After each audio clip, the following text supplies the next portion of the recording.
Welcome to our series on discovering Italy, and this episode on the capital of Sicily, Palermo. We were really looking forward to visiting Palermo, as this was our last leg on our Italian adventure. I think I was looking forward to it a little more than Lily, as this was my first time here, and Lily has been here a few times before. So we're going to take you on a little journey through this city, hit some of the highlights, and show you many of the top sites, so you can decide for yourself if Palermo is worth the visit. And if you love to travel and want more honest reviews, tips, and inspiration, hit that subscribe button, and don't forget to like and share. We really do appreciate the support. Now let's take a look at a day in Palermo. Our day started in the beautiful beach town of Cefalù. We'll share more in an upcoming video, but for now, here's a quick taste. From golden beaches and crystal clear water to some of the freshest seafood you'll find in Sicily, and we even kicked off some spontaneous street dancing, and of course, those unforgettable Cefalù sunsets. But now it was time to make our way to Palermo. First stop, the Cefalù train station, which is fairly easy to reach on foot from just about anywhere in town. There's a small restroom here for your convenience, and if you've already bought your ticket, don't forget to validate it before boarding. But we booked our tickets through Train Italia, which was fast and pretty easy to use online. Some trains on this route have first and second class. Now in first class, you can select your seat, but this particular train only had second class, so it got a little hectic when the train pulled in, with people standing or trying to grab an open seat. So we didn't sit together at first, but eventually we found seats together, and I'd say the seats were fine, and you had access to power outlets, USB ports, and plenty of overhead storage. And I'd say it's fairly difficult to miss your stop on these trains, as the route is clearly displayed. As you can see, we started in Cefalù and ended in Palermo, and they even display the train speed if you're curious. Now, after arriving in Palermo, we got our bearings and finally figured out which direction to walk. And it looked like our Airbnb was about a 15-minute walk from the station. And like many big cities, the area right outside the train station, and usually the bus station, aren't the most appealing. But after a few minutes into our journey, the vibe changed. It felt a lot more inviting as we passed by historic buildings, charming side streets, and these picturesque little cafes. Our Airbnb was pretty much centrally located. We dropped off our bags, and then it was time to explore. But before we dive into the sights, we're starting a new segment called Say It in Italian. And since Lily speaks quite a few languages, she kindly volunteered to help us out with some phrases to make the trip a little smoother. Let's start with one scenario that Lily's quite familiar with: shopping. Say it's a beautiful day in Palermo, and you're walking through a street market, and you notice some items that you might like. So you walk up to the vendor, greet them, and say good morning, good evening, or good night, depending on the time of day. Salve, ciao, buongiorno, buonasera, buonanotte. Now, to make life easier, you might ask the vendor, do you speak English? Lei parla inglese? They don't, so you forge ahead with your basic Italian. You see an item you like, you say, that's cute. How much does it cost? Che carino. Quanto costa?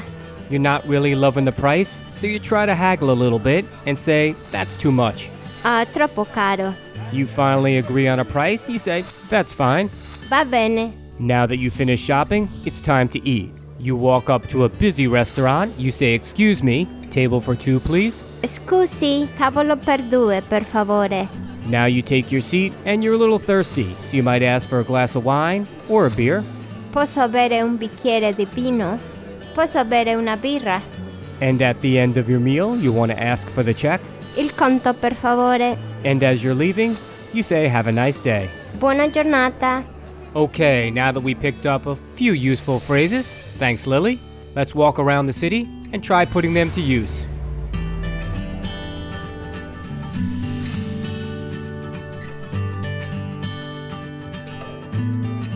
Palermo has a kind of reputation. Some people say it's too hectic, others say it's not the cleanest. But for us, it actually surprised us, in a good way.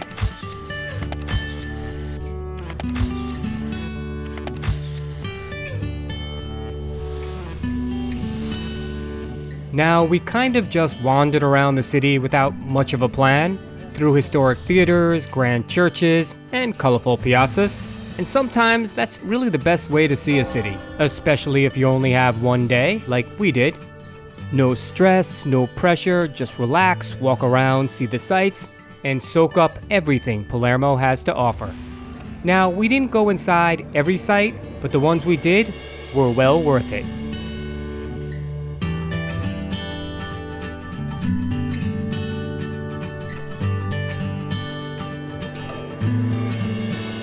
I'd say Palermo is a city of contrasts, a dichotomy between the old and the new, and that combination really works here.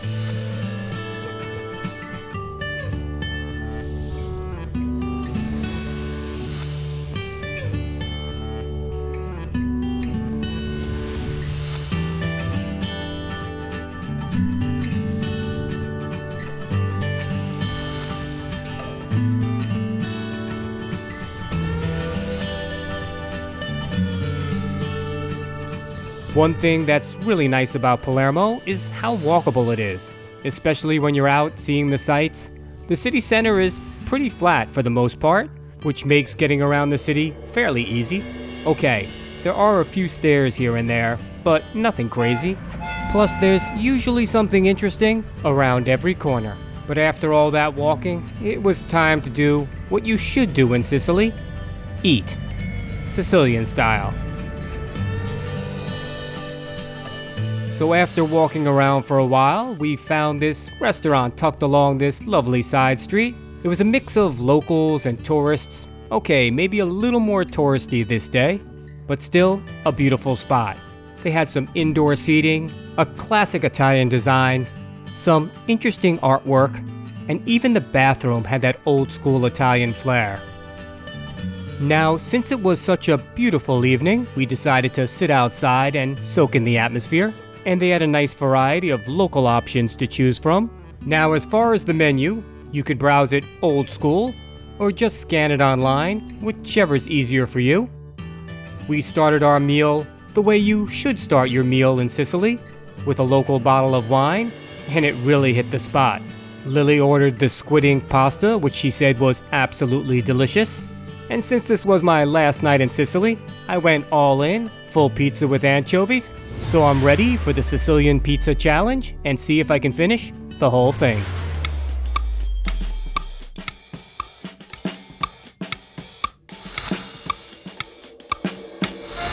Challenge completed and delicious.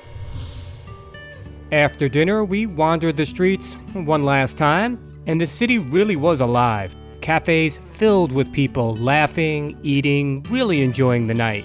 It really was infectious. And of course, we made some time for some last-minute shopping. And since this was our last night, we had to wake up early and head to the airport. Now, if you're traveling on a budget, you have a few options. You have the bus or the train, as you see here. Both will take you straight to the airport. Palermo also has Uber, where you can book a regular taxi or their lowest option, Uber Black, which is a bit pricier than the normal Uber, but still reasonable. Luckily for us, our Airbnb host found us a ride to the airport at a much better rate, so it was a win-win. Now for some final thoughts on Palermo, Sicily. We only had a day here, but I feel it was enough to get a taste of the city. A lot of people have mixed opinions on Palermo, but we believe it's always better to experience a city for yourself and make up your own mind. Sure, some people use Palermo as a base to explore other parts of Sicily, but we really think it's worth a visit on its own. It's a lively city filled with history and emotion, not to mention great food and shopping. I hope this helps you the next time you visit Sicily. Safe travels. And if you love to travel and want more honest reviews, tips, and inspiration, hit that subscribe button. And don't forget to like and share. We really do appreciate the support.